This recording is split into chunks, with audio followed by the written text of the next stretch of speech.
For advertisement, call 8125893028. Our Gmail maxtvtelugu@gmail.com. గురువుగారు, ఈ జనరేషన్లో చేతబడి అనేది ఉంటుందా? అసలు చాలామంది చేతబడి చేశారు అని అంటుంటారు. అది ఉంటుందా అసలు ఈ చేతబడి అనేది? ఓం నమ శివాయ. అమ్మ, చేతబడి అనేది ఉందమ్మా. మంచి చెడు అన్నారు. భూమి ఆకాశం మనకి కనిపించేవి మనకి మెయిన్గా 5 ఉంటాయి. మనకి గ్రహశక్తులు కానీ నవగ్రహాల శక్తులు కానీ చాలా వరకు ఉంటాయి. కాబట్టి మనకి కనిపించేయే మనం పూజించాలి. మనకి కనబడని మనం పూజించాం కదా. మనకు కనబడేది ఏమిటి? అగ్ని, నీరు, భూమి, ఆకాశము, గాలి. ఈ 5 మనకు ఉండాల్సిన వెలుగులు అంటే మనకు కనిపించేవి. ఈ కనిపించేవి కాబట్టి ఈ 5 మన ఇంటి మీద, మన మీద, మన కుటుంబం మీద, మనం చేసే పనుల మీద ఏది ఒకటి తగ్గినా కూడా మనం ఏ పని చేయలేము. కాబట్టి చేతబడి చెడు ప్రయోగాలు అనేది చాలా వరకు ఉందా లేదా అనేది చాలామందికి జనాలకి చాలామందికి తెలుసు, ఉంది అని తెలుసు.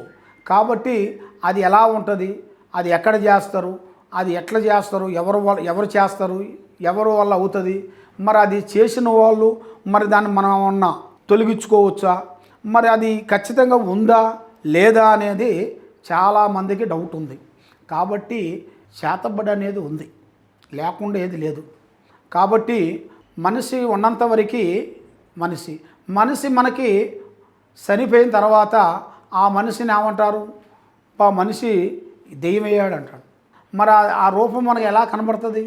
అది ఒక ఒంటి మీదకి వచ్చిన తర్వాతే అది తెలిసిద్ది. ఆ ఒంటి మీదకి రాంది మనకు తెలియదు కదా.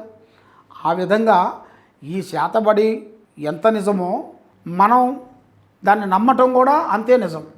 దాన్ని నమ్మాలి. నమ్మకోకుండా ఇది ఏమి లేదులే అనుకుంటే కాదు.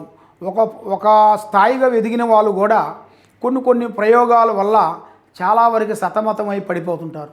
అది ఎందువల్ల? కొన్ని ఎఫెక్ట్ వల్ల, కొంత దిష్టి ప్రాబ్లం వల్ల, కొంత చేతబడి చెడు ప్రయోగాల వల్ల కొన్ని ఉంటాయి. కాబట్టి దానికి మనం కొన్ని మార్గాలు చేసుకొని దానికి మనం కొంచెం శాంతం చేసుకుంటే మన కుటుంబం, పిల్లలు, ఆరోగ్యము అంతా మనశ్శాంతిగా ఉండగలిగితే ప్రశాంతంగా ఉండగలుగుతారు.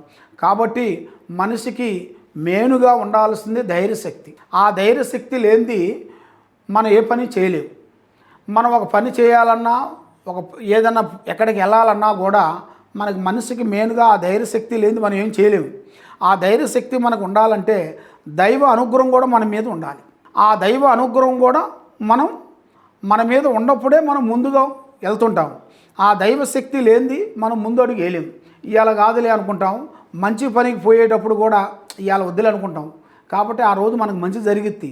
మనం ఫలానా ఒక ఆఫీస్కి వెళ్ళామనుకోండి, అక్కడ మనకు మంచి జరిగిద్ది, మనకు మంచిగా హెల్పింగ్ జరుగుతుంది, మన బిజినెస్ డెవలప్మెంట్ అవుతుంది, అక్కడ మనకి మంచిగా ప్రమోషన్ కానీ, ఉద్యోగాలు కానీ, వ్యాపారాలు కానీ మంచిగా అభివృద్ధి పొందుతాయి. కానీ ఆ టైంకి మనం పోము అక్కడికి. ఎందుకంటే ఈ ముచ్చు కర్మ మన మీద కూర్చుంటుంది కదా. ఆ ముచ్చు కర్మ మన మీద కూర్చున్నప్పుడు మంచి దారిలో కాకుండా చెడు దారిలోనే వెళ్ళిపోతుంటాము. అలాంటి చెడు దారిలో పోకోకుండా మంచి దారిలో పోవాలి అంటే మనము కొన్ని తెలుసుకోవాలి. మన మీద ఏమన్నా చెడు ఎఫెక్ట్ ఏమన్నా ఉందా, ఏమన్నా చెడు ప్రయోగాలు ఏమన్నా చేసిరా ఏమిటా అనేది మనం తెలుసుకొని ఏ కార్యక్రమానికైనా మనం మూవ్ కావాలి. కాబట్టి మనకి ఏం లేదులే అనుకొని మనం మూర్ఖంగా ఆలోచించి ఇక ప్రపంచం మొత్తం చదివేసేసాం, మొత్తం నాకే తెలుసు, ఇంకెవరికి తెలియదుగా అనుకొని మనం వెళ్ళామనుకోండి, మనం ఎక్కిన గుర్రానికి 3 కాళ్ళు అంటారు కొంతమంది. కాబట్టి అది 4 కాళ్ళు ఉంటాయి. 4 కాళ్ళు ఏంది నడవదు కదా. ఆ విధంగా మనం ఏ పని చేస్తున్నామో, ఎక్కడికి వెళ్తున్నామో మన జాగ్రత్తలు మనం చేసుకొని వెళ్తేనే కరెక్ట్గా అవుతుంది. చేతబడి అనేది చాలా వరకు ఉంది. అది పల్లెటూర్లలో అనేది చాలామందికి వాళ్ళకి బాగా అర్థమవుతుంది. సిటీలో ఉండే వాళ్ళకి కొంతమందికి తెలవదు. ఎందుకంటే దాని గురించి వాళ్ళకి వాళ్ళ అమ్మ కానీ, వాళ్ళ నాన్న కానీ, వాళ్ళ కుటుంబంలో ఉండవలసిన వాళ్ళు కానీ ఎవరు చెప్పరు. ఇదిరా అనేది చెప్పరు. ఎందుకంటే అది పల్లెటూరులో అనేది చాలామందికి ఆటోమేటిక్గా అర్థమైపోతుంటుంది. ఇలా జరుగుతుంది, ఇలా చేస్తున్నారు, ఇలా ఉంది అనేది వాళ్ళకి ఫస్ట్ నుంచి వాళ్ళకు తెలుసు కాబట్టి, వాళ్ళకి అనుభవం కాబట్టి, పెద్దవాళ్ళు ఉంటారు కాబట్టి, వాళ్ళకి అనుభవంతో వాళ్ళకి పెద్దవాళ్ళు ఆ పెద్దవాళ్ళకి చెప్పి వాళ్ళ నుంచి తండ్రుల నుంచి కొడుకులకి, మనవలకి మనవరాలకి అలా చెప్పుకుంటూ, ఇలా ఉంది నాన్న, ఇలా జాగ్రత్తగా ఉండాలి, ఇంట్లో ఇలా ఉండాలి, ఇలాంటి చెడు పూజలు ఉంటాయి, ఇలా ఉంటాయి, ఇలా పోకూడదు, ఇలా పోతే మనం ప్రమాదంలో పడతాము, ఇలా జాగ్రత్తలు పాటించాలి, రాత్రిపూట కానీ పగులు కానీ మనం 12 గంటల టైంలో కానీ మనం కొంచెం జాగ్రత్తలు తీసుకోవాలనేది మన తల్లిదండ్రులు కానీ, మన తాతలు కానీ, మన తల్లిదండ్రులు కానీ, మన బంధువులు కానీ, మనకు సంబంధించిన వాళ్ళు కానీ, అన్నదమ్ములు కానీ మనకు చెబుతుంటారు.